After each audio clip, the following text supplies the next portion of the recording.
জনতা পাৰ্টিৰ এটা কাৰ্যসূচীৰ বাবে আমি শিৱসাগৰ নগৰখনত ভাৰতীয় জনতা পাৰ্টিৰ ৰাজ্যিক সভাপতি দিলীপ শইকীয়া ডাঙৰীয়া, অসমৰ মাননীয় মুখ্যমন্ত্ৰী হিমন্ত বিশ্ব শৰ্মা ডাঙৰীয়া আৰু জিলা সভাপতি বিতুপন ৰায় ডাঙৰীয়াৰ কেইখনমান ফটো সম্বলিত পোষ্টাৰ আমি শিৱসাগৰ নগৰৰ বিভিন্ন স্থানত লগাইছিলোঁ আৰু তাৰ পাছতে আমি 14 জানুৱাৰীৰ নিশা কোনো দুৰ্বৃত্তই এই পোষ্টাৰসমূহ ফালি পেলোৱা আমি দেখিছোঁ আৰু এই কাৰ্যক আমি জিলা যুৱ মৰ্চাৰ তৰফৰ পৰা তীব্ৰ ভাষাৰে নিন্দা কৰিছোঁ, গৰিহণা দিছোঁ। ইতিমধ্যে শিৱসাগৰত আমি দেখিবলৈ পাইছোঁ বিজেপিৰ যি জনপ্ৰিয়তা, শিৱসাগৰ সমষ্টিত বিজেপিৰ যি ব্যাপক সমৰ্থন আহিছে জনসাধাৰণৰ পৰা। সন্মুখত যিহেতু নিৰ্বাচন আছে, বিভিন্ন বিৰোধী দলে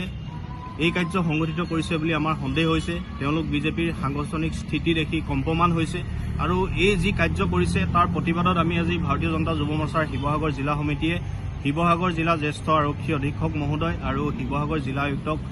পৃথককৈ 2খন স্মাৰকপত্ৰ প্ৰদান কৰিছোঁ আৰু ইয়াৰ জৰিয়তে আমি দাবী জনাইছোঁ যিসমূহ দুৰ্বৃত্তই এই কাৰ্য সংগঠিত কৰিছে তেওঁলোকক উচিত শাস্তি প্ৰদান কৰিবৰ বাবে আমাৰ জিলা আৰক্ষী অধীক্ষক আৰু জিলা আয়ুক্ত মহোদয়ক আমি দাবী জনাইছোঁ।